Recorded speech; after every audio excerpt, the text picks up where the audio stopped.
নবীজির জামাতা হযরত আলী রাদিয়াল্লাহু তাআলা আনহু, তিনি তখন রাষ্ট্রীয় প্রধান, মুসলিম বিশ্বের অধিপতি। হযরত আলীর একটি লোহবর্ম হারিয়ে যায়, পান একজন ইহুদি, তাও সেই ইহুদি কুফার বাজারে লোহবর্মটি বিক্রি করেছে। হযরত আলী নিজের লোহবর্ম বিক্রি করতে দেখে ইহুদিকে বলেন, লোহবর্মটি তো আমার, আমি এটা কারো কাছে বেচিও নি, কাউকে দানও করিনি, এটা আমার উটের পিঠ থেকে অমুক দিন অমুক স্থানে পড়ে গিয়েছিল, সুতরাং লোহবর্মটি ফিরিয়ে দিন। ইহুদি বললেন, এটা আমার জিনিস, আমার হাতে। হযরত আলী রাদিয়াল্লাহু তাআলা আনহু বললেন, লোহবর্মটি আমাকে ফিরিয়ে দিন, বর্মটি আমারই।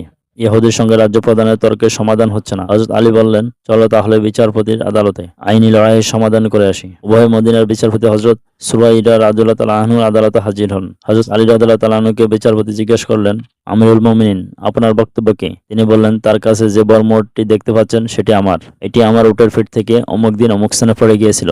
বিচারপতি হযরত সুরাইরা রাদিয়াল্লাহু তাআলা আনহু ইহুদির কাছে তার বক্তব্য জানতে চান। ইহুদি বললেন, দেখুন, এটা আমারই, কারণ আমার দখলে তা রয়েছে, দখলদার সম্পদ তার। সব শোনার পর বিচারপতি সুরাইরা রাদিয়াল্লাহু তাআলা আনহু বললেন, আমিরুল মুমিনিন, সাক্ষী পেশ করুন। হযরত আলী বললেন, আমার ছেলে হাসান এবং আমার আজাদকারী কৃতদাস কোনগুর সাক্ষী। বিচারপতি হযরত সুরাইরা রাদিয়াল্লাহু তাআলা আনহু বললেন, আমিরুল মুমিনিন, পিতার পক্ষে পুত্র সাক্ষ্য এবং মনিবের পক্ষে গোলামের সাক্ষ্য গ্রহণযোগ্য নয়। তারপর বিচারপতি হযরত সুরাইরা রাদিয়াল্লাহু তাআলা আনহু ইহুদির পক্ষে রায় দেন।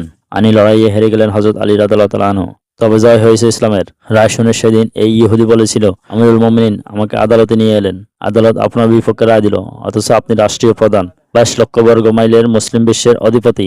আমি সাক্ষ্য দিচ্ছি ইসলাম সত্য ধর্ম, আমাকে এই সত্য ধর্মের কালিমা পড়িয়ে দিন। আমি সাক্ষ্য দিচ্ছি আল্লাহ ছাড়া কোনো মাবুদ নাই এবং মুহাম্মদ সাল্লাল্লাহু আলাইহি ওয়াসাল্লাম আল্লাহর বান্দা ও রাসূল। আমিরুল মুমিনিন, এই লোহবর্ম আপনার।